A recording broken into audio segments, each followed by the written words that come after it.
Merci à toutes et à tous d'être venus, si nombreux. Et merci surtout à nos collaborateurs de la Société Générale de nous faire confiance pour ce talk sponsor. Merci infiniment à eux. Le talk d'aujourd'hui, en fait, c'est une histoire qu'on va vous raconter. L'histoire qu'a vécu un stagiaire durant 8 mois, qui a eu la chance de travailler au sein de l'équipe Big Data Core de GBIS. Ouais, GBIS?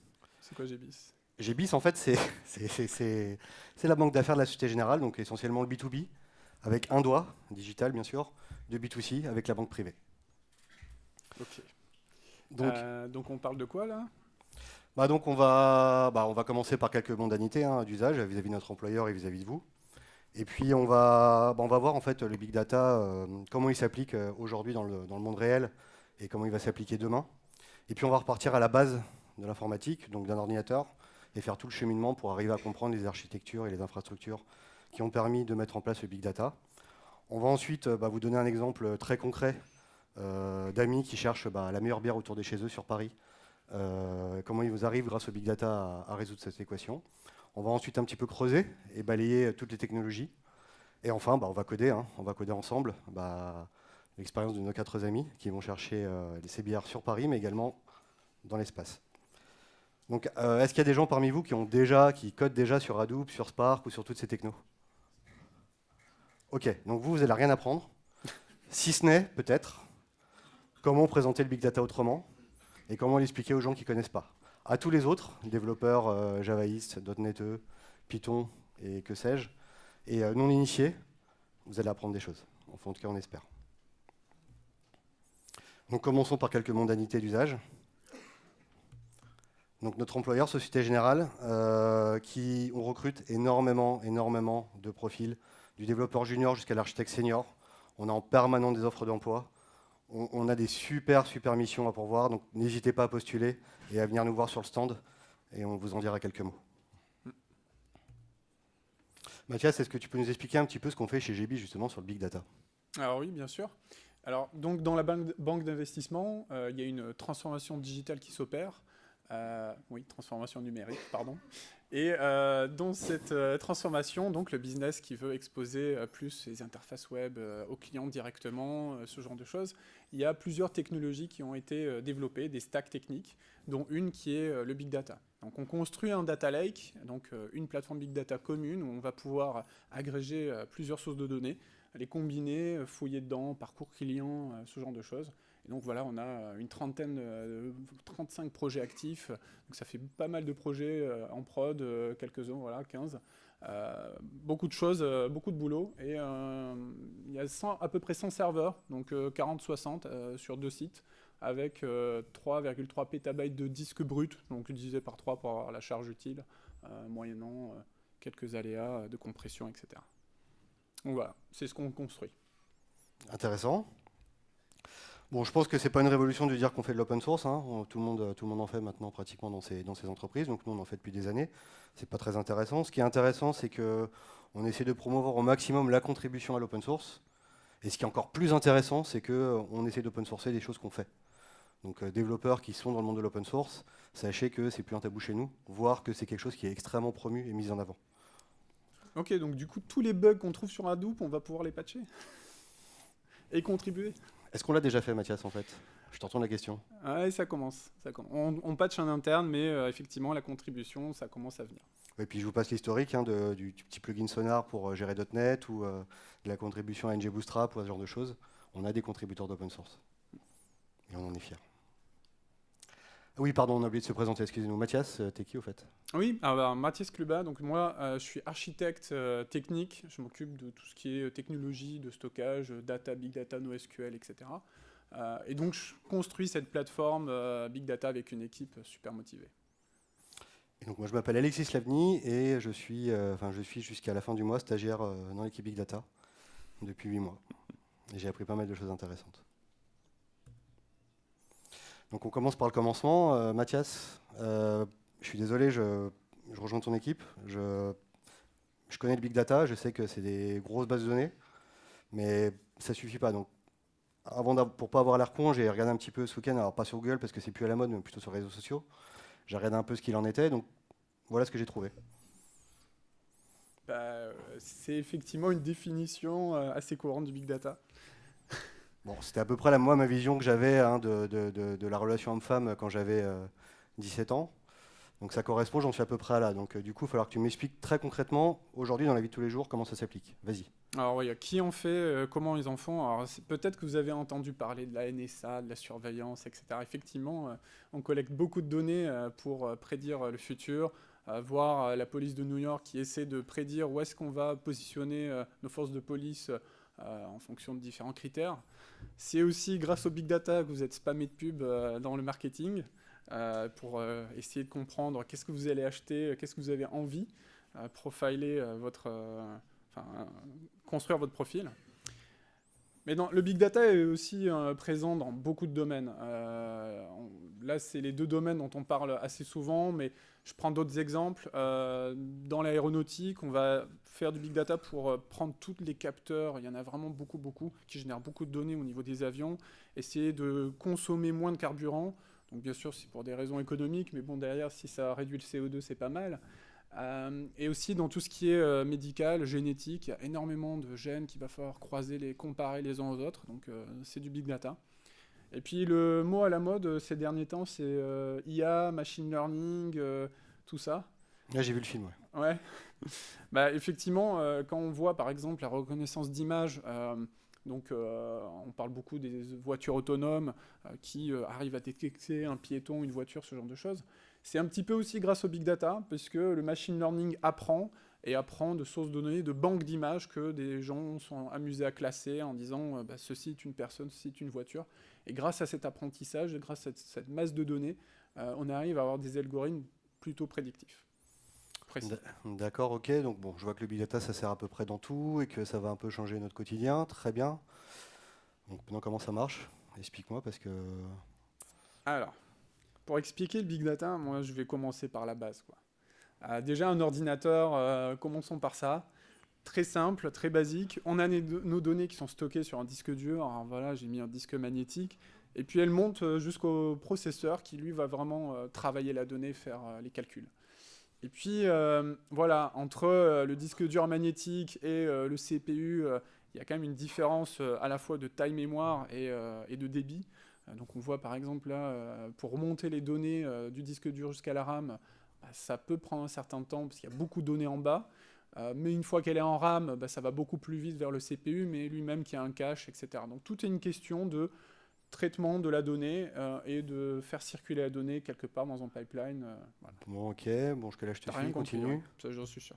Bon, en plus, on a le réseau, si on veut connecter plusieurs machines entre elles. Et là, le réseau, c'est encore pire que faire circuler l'information entre les disques durs et CPU. Ça peut planter, les paquets peuvent être perdus. Du coup, on fait comment? On passe par la Chine? Alors, comment on fait pour traiter des gros volumes? Ça, c'est une bonne idée, une bonne question. Alors, première idée, c'est de faire la scalabilité verticale. Ça veut dire quoi, scalabilité verticale? C'est-à-dire que je vais booster ma machine. J'ai ma machine, j'ai besoin de traiter plus de données, je vais rajouter plus de disques, plus de RAM, plus de CPU. Et voilà, le matériel n'arrête pas d'évoluer. On a aujourd'hui une puissance phénoménale dans nos iPhones, et puis demain on aura je ne sais quoi, mais en tout cas aujourd'hui on a des machines qui sont capables de stocker 24 Tera de RAM sur une appliance. Donc je ne sais pas qu'est-ce que ça va être le big data demain. Mais en tout cas, ce qui est sûr, c'est qu'on arrive à une limite physique. Il y a les toutes dernières machines ont une limite, puis coûtent très cher, elles sortent de la R&D, ne sont pas faites en série. Du coup, on fait autrement. Comment alors? Alors du coup, moi là je parle de scalabilité horizontale classique. Pour dire scalabilité horizontale, déjà ça veut dire quoi? Ça veut dire que je vais aligner plusieurs machines les unes à côté des autres pour augmenter ma puissance de calcul. Et ces machines vont dialoguer entre elles pour pouvoir traiter un gros problème. Et quand je dis classique, pourquoi? Parce que souvent, on veut décorréler la partie traitement de la partie stockage. Comme ça nous laisse une flexibilité en termes de scalabilité. On a plus de données, on va rajouter plus de baies de disque. Ou au contraire, on a plus de traitement, on est en manque de processeurs, on va rajouter des machines puissantes. Et puis on a le réseau entre les deux qui fait circuler les données. Donc les architectures du big data, ça se passe comme ça, c'est ça? Pas tout à fait, non. Effectivement, il y a un mot un petit peu à la mode ces derniers temps, hyperconvergence. Alors je me suis dit, je vais mettre tous les buzzwords. Mais l'hyperconvergence, grosso modo, c'est quoi? C'est d'avoir des machines qui font aussi bien le stockage que le traitement. Et plein de petites machines les unes à côté des autres. Donc là, on combine scalabilité verticale et hyperconvergence dans le sens où voilà, on a plein de machines qui font un bout de traitement et qui stockent un bout de données, et puis entre elles sont capables de gérer des problématiques big data, quoi. Et il se passe quoi si un TNE tombe? Alors si justement les technologies big data sont prévues pour ce cas, parce que voilà, c'est des machines en série qui sont pas aussi haut de gamme que les machines à 24 Tera de RAM. Et du coup, ben, elles sont prévues pour répliquer la donnée au cas où il y a une machine qui tombe, ou relancer les traitements au cas où il y en a une qui n'arrive pas à traiter. Ok, je comprends à peu près pour l'architecture. Du coup, ça s'applique comment alors? Montre-nous. Ben, à quoi ça sert? Ben, en fait, grâce à la scalabilité horizontale, on a quelque chose de plus prédictif qu'avec la scalabilité verticale. La scalabilité verticale, la machine la plus haut de gamme coûte très cher, comme je l'ai dit, elle sort de la R&D, puis on atteint une limite, et puis on doit peut-être changer de technologie, on doit jeter l'ancienne machine à la poubelle pour migrer vers l'autre. Là, avec la scalabilité horizontale, on peut commencer avec la même technologie, avec très peu de machines, une petite volumétrie, et puis demain, rajouter une machine, une autre, et toujours avec la même technologie, scaler comme ça, de manière prédictive. Alors bon, là, c'est pas toujours aussi linéaire que ce qui est dessiné sur le schéma, mais en tout cas, on peut prédire un petit peu ce que ça va nous coûter demain par rapport au volume qu'on veut traiter demain. C'était donc ça ton graphe là, de prévision sur 2017? Mm. Avec la croissance, je comprends mieux, ok. Donc voilà, en résumé, si tout le monde a compris, scalabilité horizontale, hyperconvergence, et puis colocalisation des traitements avec les données, c'est-à-dire on va vraiment avoir des nœuds qui font les deux, traitement et stockage. Ok, on a la base. T'as rien compris, je suis sûr. Si, Si? j'ai tout compris. J'ai tellement bien compris que je vais te donner un exemple. Ça te va? Ouais, ce serait plus clair. Allez, on va tenter. Ça tombe bien parce qu'on a soif, Ouais. qu'on est 4.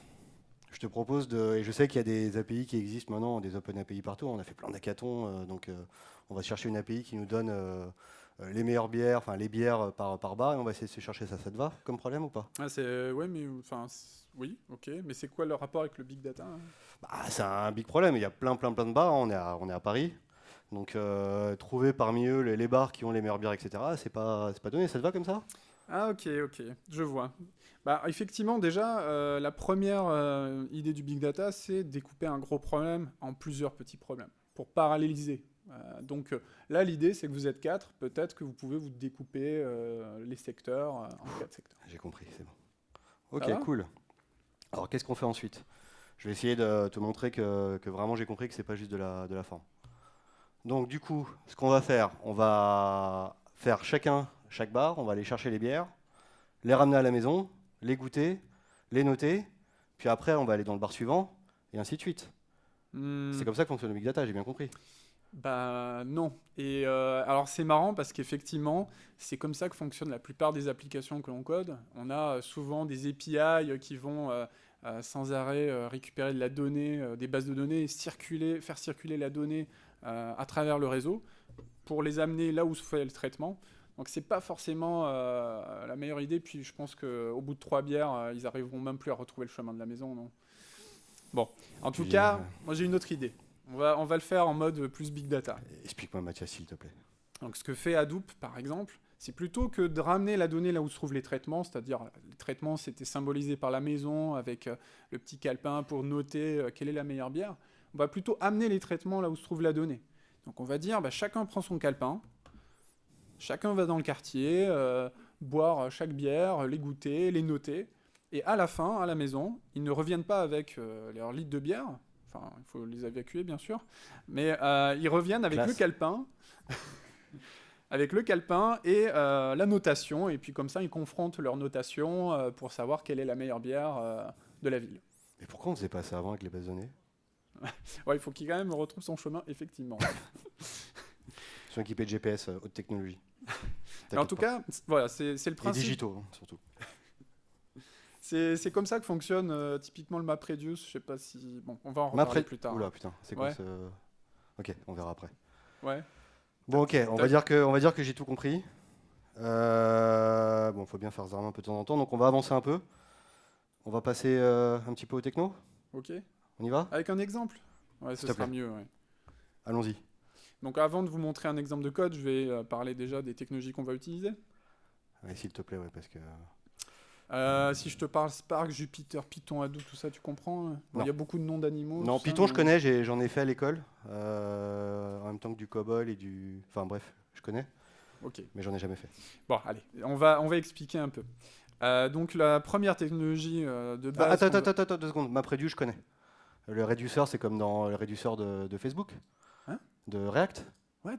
Non? Ok. Et Yarn, c'est le concurrent d'NPM. Ah. Alors, oublie tout ce que tu as appris sur JavaScript, front Merde. web. Non, on n'est pas dans le même milieu là. Donc Hadoop, c'est quoi? En fait, à la base, c'est Google qui font du big data, évidemment, pour indexer tout le web.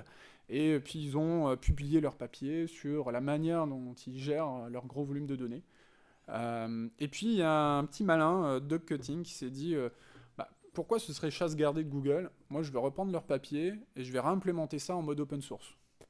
Bon, il est un petit peu ambitieux, le garçon, mais pourtant, ça a marché. Il s'est fait débaucher par Yahoo, et puis Hadoop est né comme ça, quoi. Donc Hadoop, c'est un petit peu un abus de langage, parce qu'à l'origine, c'est une technologie particulière, et pourtant, c'est un peu comme Linux. On en parle pour désigner tout un écosystème. Par exemple, Linux, on dit, tu as un Linux sur ta machine, oui, bien sûr, tu as le kernel Linux, mais en fait, on parle de Linux, tout l'operating system, avec Bash, etc.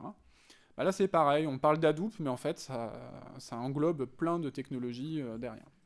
Et ils font Mais- quoi ces technologies, Mathias?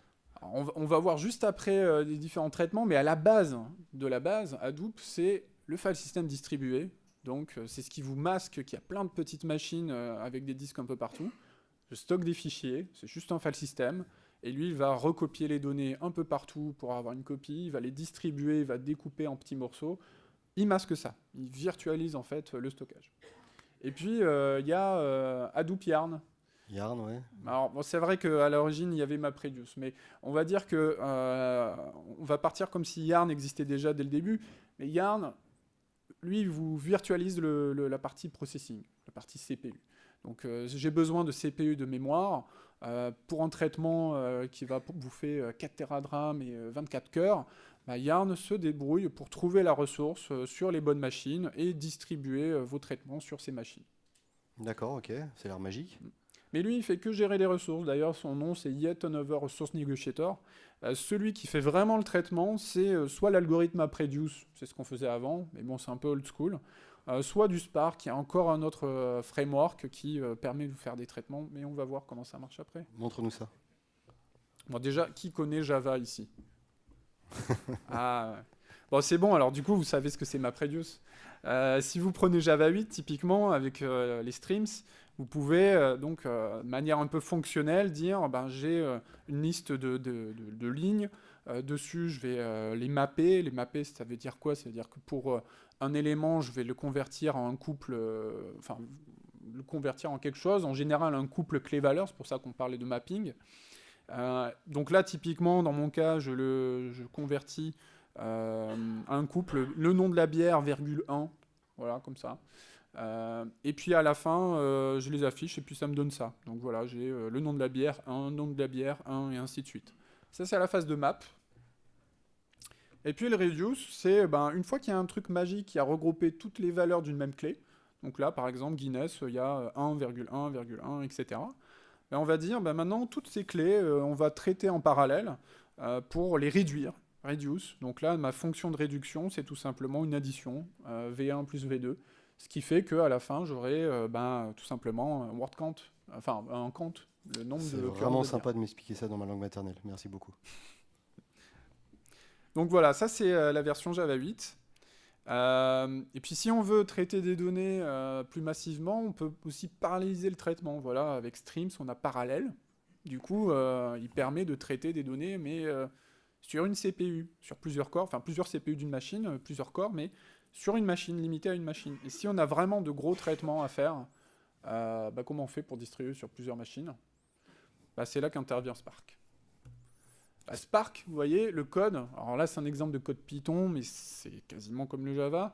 On voit un petit peu les mêmes concepts, voilà, flat map, map, reduce by key, un petit peu les mêmes fonctions.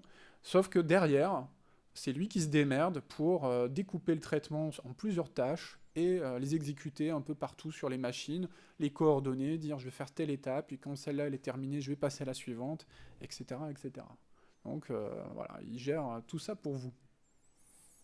D'accord. Je suis beaucoup plus avancé qu'avant, merci beaucoup.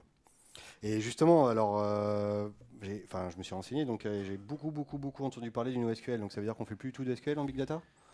Alors, c'est marrant parce que on fait une petite parenthèse, effectivement, sur la partie NoSQL. Quand on a créé les bases de données NoSQL, en fait, on n'avait pas encore le hashtag NoSQL qui existait, mais en gros, c'était des technologies alternatives aux bases relationnelles pour pouvoir scaler, puisque pour scaler horizontalement, si on a des liens entre les machines, ben, on perd l'intérêt, quoi. Donc on avait des bases de données alternatives qui stockaient les données de différentes manières. Et puis finalement, pour les requêter, il y avait des langages particuliers. Mais maintenant, comme tout le monde connaît le SQL, elles finissent toutes par supporter un langage SQL équivalent, quoi. Cassandra avec le CQL, Couchbase avec le N1QL.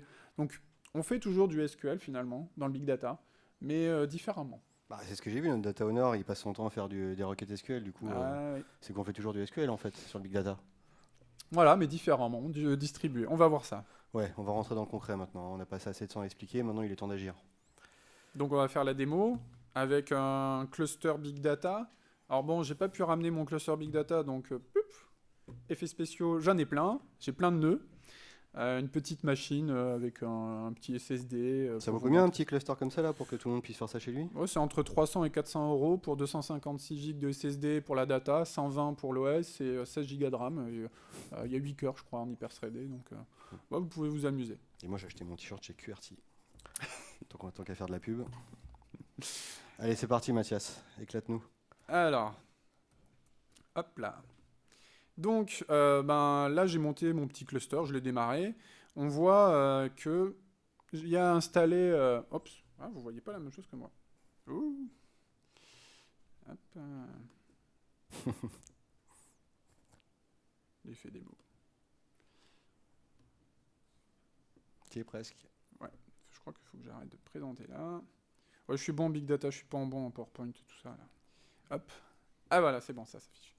Donc j'ai mon petit cluster Big Data, enfin cluster, une machine. J'ai le composant HDFS que je vous ai parlé, donc le file system distribué. J'ai aussi Yarn pour distribuer les traitements. Il y a toujours un peu de MapReduce. Et puis ce qui nous intéresse le plus, c'est Spark.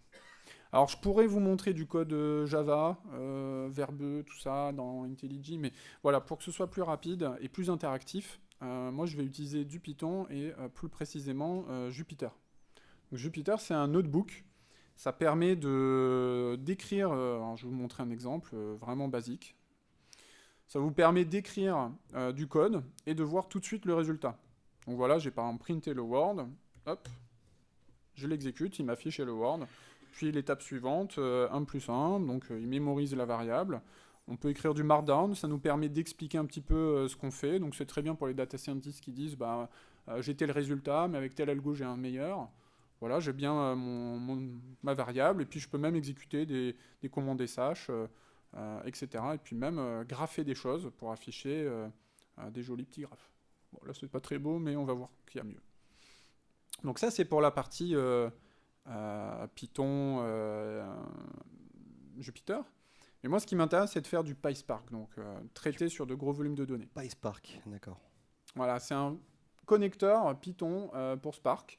Ça permet donc d'écrire tout ce qu'on a vu en map et en reduce en Python et l'exécuter de manière interactive. Du coup, tu peux me faire la version MapReduce, ensuite la version SQL, que je vois un peu la différence? Allez, on va reprendre un petit peu l'exemple de la bière. Donc moi, je suis allé sur un truc qui s'appelle OpenStreetMap. Je ne sais pas si vous connaissez. C'est une espèce de Google Maps communautaire, un peu à la Wikipédia, où chacun peut dire il y a tel pub à tel endroit, et puis il sert telle bière. Donc moi, j'ai pris la carto de Paris, j'ai téléchargé avec un petit script Python les données. Donc là, je ne vais pas vous montrer ce bout de code. Ça, c'est pas intéressant pour vous. C'est du technique.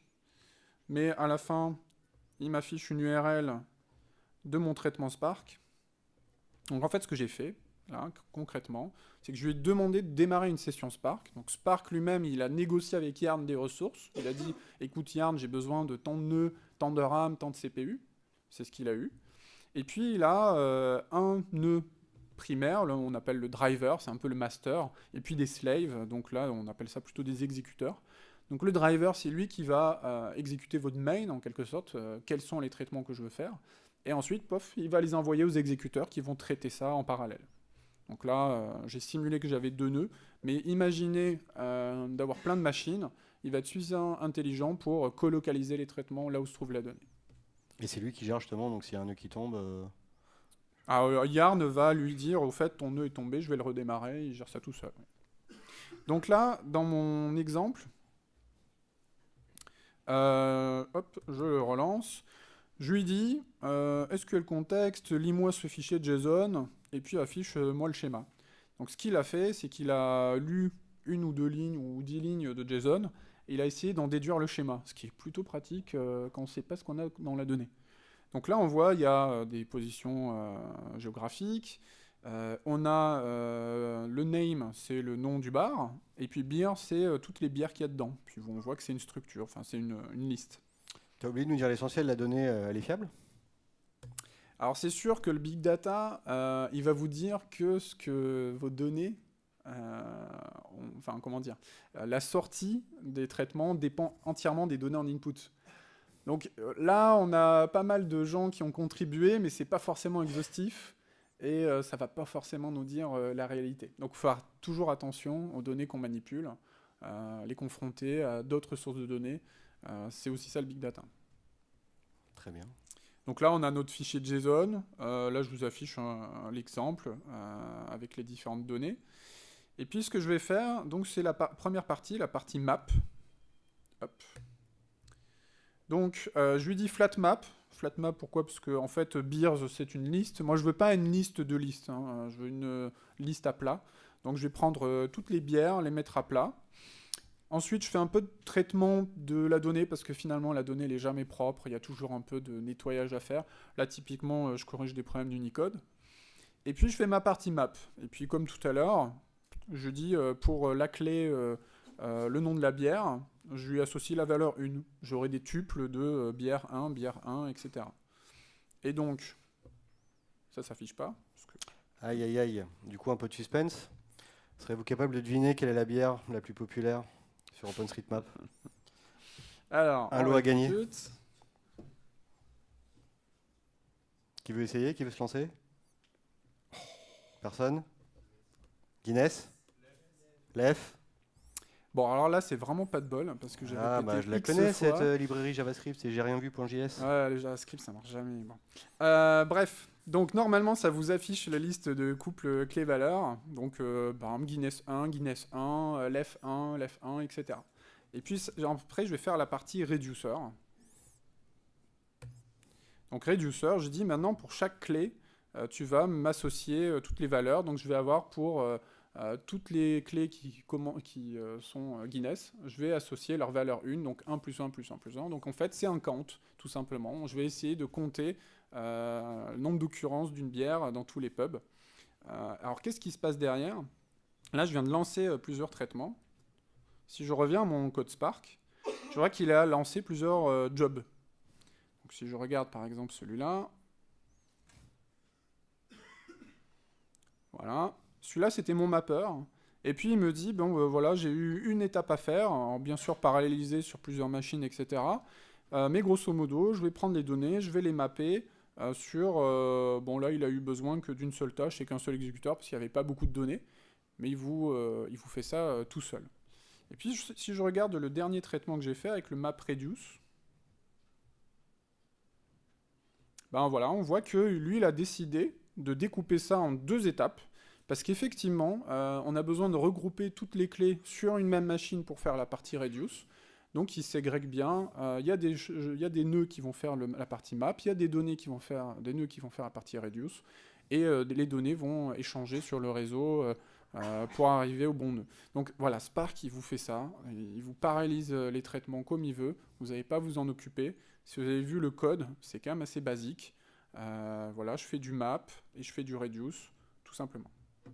Ok, et en version SQL, ça donne quoi alors? En version Reduce, ça marche pas apparemment. Ah ouais, alors là... C'est encore la faute du JS, hein. Ouais, c'est toujours la faute du JS. J'entends ça tous les jours. Alors maintenant, je fais la même chose, mais bon, MapReduce, c'est un peu roots. Surtout quand on a des algos hyper compliqués, filtres, jointures, etc. S'il faut faire ça tout en MapReduce, c'est compliqué. Donc on a plutôt envie de faire du SQL parce qu'on est habitué, on en a dit. Donc voilà, je lui dis, bah, select-moi le nom du bar, et puis les bières, donc une petite jointure entre les bars et les bières, parce qu'on a vu, un bar peut avoir plusieurs bières. Et puis, fais-moi aussi la partie nettoyage. On va faire ça. Pof, pof, pof. Bon, c'est décidément la loose, hein. Ça affiche rien du tout. Bon, ça vous montre quoi? En théorie, vous avez compris les différents bars avec leur bière. Mais si je fais maintenant la même chose que tout à l'heure avec du group by pour essayer de trouver justement la somme des occurrences de toutes les bières dans Paris. Là par contre je croise les doigts que ça s'affiche. Je suis pas sûr qu'elle va suffire. Donc on voit qu'il fait ce traitement, on voit qu'il a 202 tâches, puisqu'il a dit tiens c'est un problème compliqué, je vais le paralyser, découper en plusieurs tâches. On voit d'ailleurs qu'il a fait l'équivalent du MapReduce de tout à l'heure. Mais voilà, là j'ai juste écrit du SQL, hein, c'était aussi simple que ça. Si on veut vraiment comprendre son plan d'exécution SQL, il a même une interface pour ça. On voit, bah tiens, je vais faire telle et telle étape, et puis à la fin, je vais te sortir tant de données, donc on peut optimiser un petit peu nos requêtes et mieux paralyser si ça se passe pas bien. Et on peut influencer là-dessus avec du simple code? Effectivement, on peut spécifier, déjà on peut spécifier le nombre de nœuds au démarrage, on peut répartir différemment. Donc ça c'est pour les power users. Ah là là, vraiment pas de bol, hein. Je suis désolé. Donc là, normalement, ça affiche un graphe avec toutes les bières et leur occurrence. Alors, je vais essayer de vous trouver. Du coup, c'était quoi la bière la plus populaire, Mathias? Alors, celui qui le trouve public n'en peut plus parmi d'attendre, ce là. jeu de données a le droit à... Une bière, on l'a dit. Et je crois qu'il y a une personne qui a donné la bonne réponse déjà. Je l'ai entendu. Ok. Allez, on te laisse une dernière chance. Non, là... Non? Là, c'est mort. Bon, donc celle qui commence par un G. Guinness. Voilà, il y a surtout des fans de Guinness qui sont mis à remplir cette base de données. Donc ça ne veut pas dire que c'est la vérité vraie, mais c'était en tout cas dans ce jeu de données le résultat. Alors, je vais essayer de vous trouver quand même, hop, dans les démos. Notebooks. Non, je ne l'ai pas, tant pis. Bon, on a trouvé la meilleure bière de Paris. Je pense qu'il est temps un peu de prendre un peu de hauteur et de voyager dans l'espace. Vas-y, fais-nous rêver. Dis-nous tout. Ok. Qu'est-ce que tu nous proposes? Donc, je me suis dit, les bières de Paris, ça suffit pas. Moi, je veux... en fait, je suis assez fan d'un jeu qui s'appelle Elite Dangerous, donc c'est un truc de geek. C'est un jeu où ils ont simulé toute la galaxie. On va essayer vraiment avec des algorithmes mathématiques, on va essayer de trouver des étoiles de plusieurs dimensions avec les planètes, etc. Donc ça fait beaucoup, là. Si on zoome, on trouve plein de petits points. Et puis on se balade avec des vaisseaux comme ça, de station à station, et puis... on peut chasser, on peut faire du commerce, voilà, acheter du blé, du café, etc. Et de la bière. Donc je me suis dit, je vais faire pareil, je vais prendre ces données. Donc là, j'ai des fichiers JSON qui sont en fait extraits d'un site web communautaire où chaque joueur s'amuse à aller prendre des screenshots, faire de l'OCR pour savoir quel est le prix d'aujourd'hui sur telle et telle station. Donc c'est des malades. Et donc ils mettent à jour cette base de données. T'es sûr que c'est eux les malades? Et donc moi je prends ces données pour en faire quoi? Je me suis dit tiens là voilà il y a la liste des stations dans les différents systèmes, voilà système solaire etc. Les commodities c'est la bière, le blé et tout ça. Mais moi je vais filtrer uniquement sur certaines commodities qui correspondent à la bière. Et j'ai le listing des prix avec les différentes dates etc. Alors, je vais quand même essayer de faire un truc, parce que là, ça va pas. Ouais, c'est le problème avec les architectes, c'est qu'ils persistent tout le temps. Ah ouais.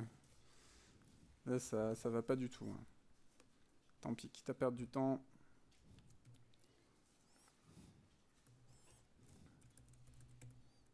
Parce qu'en attendant que Mathias termine sa préparation culinaire, il y a déjà des questions. Ou des gens qui ont des remarques ou des choses fausses qu'on aurait dites. Ouais, il n'y en a pas beaucoup. Sinon, ces petites machines auraient pris... Ah oui, répétez la question. Donc, combien il y a de lignes dans ce jeu de données il n'y en a pas beaucoup. Il n'y a rien, il y a 3 ou 4 pétas. Non, Ouais. là, c'est vrai, si je veux... c'est vrai que dans le big data, il ne faut pas être pressé. On traite des données de gros volumes qui ne tiennent pas sur une machine. Si ça tient sur une machine, autant le faire sur une machine. Il y a tout un coût inhérent à la distribution qui fait que ça va pas durer une minute, hein, ça va plutôt durer dans les dizaines de minutes ou les heures. Donc on va préférer des gros volumes. Et tant pis si ça prend quelques minutes. Donc là, j'ai changé de résolution, j'espère que vous voyez toujours. Et j'espère que ça va s'afficher plus simplement. Hop. Alors, peut-être que vous voyez plus très bien. Ah voilà. Donc là, on retrouve la liste des bières. Donc il n'y a plus que 2 bières dans les années 3000, c'est un peu dommage. Mais bon, c'est un jeu. Et puis si je récupère cette table Market Table, il y a quoi dedans? Il y a les différentes ID de stations. Donc à cette station, tu peux trouver tant de bières, voilà le supply, le stock, à tel prix. Et puis à cette station, on peut le revendre à tel prix, et puis il y a une forte demande. Donc à partir de ces données, je me suis dit, déjà, quelle est la bière la moins chère de la galaxie? Donc pour ça, vous voyez, je fais comme du SQL, mais au lieu de faire une string dans laquelle je vais pouvoir faire des fautes de frappe, me tromper dans les noms de variables, etc., c'est du string plutôt en code, en fonctionnel, en API fluent, on va dire. Et donc là, je dis... à partir de market, filtre-moi là où il y a de la demande, enfin du stock, pardon, supply. Jointure-moi avec la liste des stations, par ID donc. Et puis affiche-moi le prix d'achat avec le nom de la station et trié par prix. Puis affiche-moi un joli graphe dessus. Donc ce qu'il va faire, c'est qu'il va, comme tout à l'heure, on a vu, découper ça en MapReduce, plusieurs tâches effectivement complexes, mais qu'on n'a pas besoin de connaître. Donc tout ça pour 2 bières. D'autres types de bières, attention, il y a toute la galaxie derrière. Donc, hop, si je vous affiche l'URL de ce job, puisque là c'est un autre job, donc il a une autre URL, lui aussi il bouffe des ressources sur la machine. Voilà, il est en train de faire son traitement. Pareil, c'est un traitement qui prend un certain temps, on voit 207 tâches. Et on voit les différentes étapes. Il va lire un fichier, il va lire un autre, il va faire la partie jointure dans une autre étape. Et à la fin, on va voir toutes ces données. D'ailleurs, je ne vous ai pas montré, mais Yarn, voilà, c'est une interface un peu rudimentaire, mais grosso modo, il montre que j'ai 2 traitements qui s'exécutent et qui bouffent un certain nombre de cœurs et de RAM. Voilà, c'est complètement transparent. C'est juste au démarrage de Spark que je spécifie combien je veux de ressources. Et Yarn va me donner ces ressources trouvées sur les bonnes machines en fonction de là où se trouvent mes données. Donc, si je reviens là-dessus, voilà, j'ai un graphe qui m'affiche le prix des bières par station. Donc on voit typiquement que c'est là-dessus que je peux trouver la bière la moins chère, à 20 crédits. Mais concrètement, ça te sert à quoi? Parce que bon... concrètement. Concrètement, moi, je commence avec un petit vaisseau ridicule. Et le but du jeu, c'est d'avoir le gros anaconda, là, l'espèce de paquebot. Donc pour ça, faut jouer pendant pas mal de temps pour gagner de l'argent, pour acheter ça. Donc faut farmer un petit peu. Et donc... No life. Voilà. Et donc pour farmer plus efficacement, je me suis dit, allez, on va essayer de trouver là où il y a du stock pour le moins cher et là où il y a de la demande pour le prix de revente le plus cher. Et pour trouver là où il y a du profit. Donc j'ai cette fonction où on a les prix filtrés par donc, là où il y a de la demande. Et puis partitionnés sur 5 nœuds. Donc tu vois là j'ai essayé d'optimiser un petit peu. Pareil, là j'ai la liste des prix là où il y a de la demande. Et puis je fais une jointure entre les deux. Une jointure cartésienne, hein, c'est-à-dire il n'y a pas de critère de jointure. Donc si j'ai 10 000 lignes à gauche et 10 000 lignes à droite, ça fait 10 000 fois 10 000. Donc le big data, c'est aussi ça. Ça peut être les sources de données qui ne sont pas énormes, mais les données intermédiaires qu'on crée qui peuvent être assez énormes. Et, du coup, comment on fait pour différencier le cas où on utilise une base de données traditionnelle et le cas où on utilise big data? Quels vont être les critères finaux? Les critères, c'est vraiment est-ce que ça tient sur une machine? Si ça tient sur une machine, tant mieux, on laisse comme ça. Est-ce que j'ai des données structurées dont je connais le schéma? Une base de données suffit amplement. Si par contre j'ai plein de sources de données avec des formats JSON un peu partout et qu'en plus j'ai vraiment tellement de volume que ça ne tient pas sur une machine, ou parce que j'ai plein de use cases qui font que ça ne peut pas tenir sur une machine sur les mêmes données, là ça peut être intéressant de faire du big data. Donc là, je fais toujours du SQL, select, filter, mais là, je fais aussi ma fonction à moi. Une UDF, ça veut dire User Defined Function, c'est dire, il y a la fonction max, min, mais moi, j'ai fait ma fonction compute profit. Et quand je l'exécute, en fait, il va me stocker plein de fichiers, je ne l'exécute pas là parce que ça prend du temps. Et si je reprends le résultat de tout ça, et que je l'affiche en triant par le profit, avec les 100 premiers, jointuré avec la station source et la station destination, ça va m'afficher les routes avec le meilleur profit. D'accord, donc il y a plein de choses que j'ai reconnues là, finalement, que je faisais avec mes ORM classiques en Java. Donc, développeur Java habitué à l'écosystème, tu me conseilles de travailler sur quoi en premier pour monter sur le big data? Alors, vraiment, Spark, c'est hyper facile à prendre en main. Puis tu peux le faire en Java, tu peux faire des tests unitaires directement sur ta machine plutôt que l'exécuter sur un gros cluster avec de grosses données. Voilà. Moi, je te conseille de commencer par Spark. C'est vraiment. Il y a plein d'alternatives, il y en a même trop. Mais il y a une grosse communauté derrière, il y a un éditeur derrière et ça n'arrête pas d'évoluer. Très bien. Je pense qu'il va être temps de dire au revoir à tout le monde. Bon, j'espère que vous avez tous compris un petit peu comment ça fonctionne, en tout cas que ça vous a donné envie.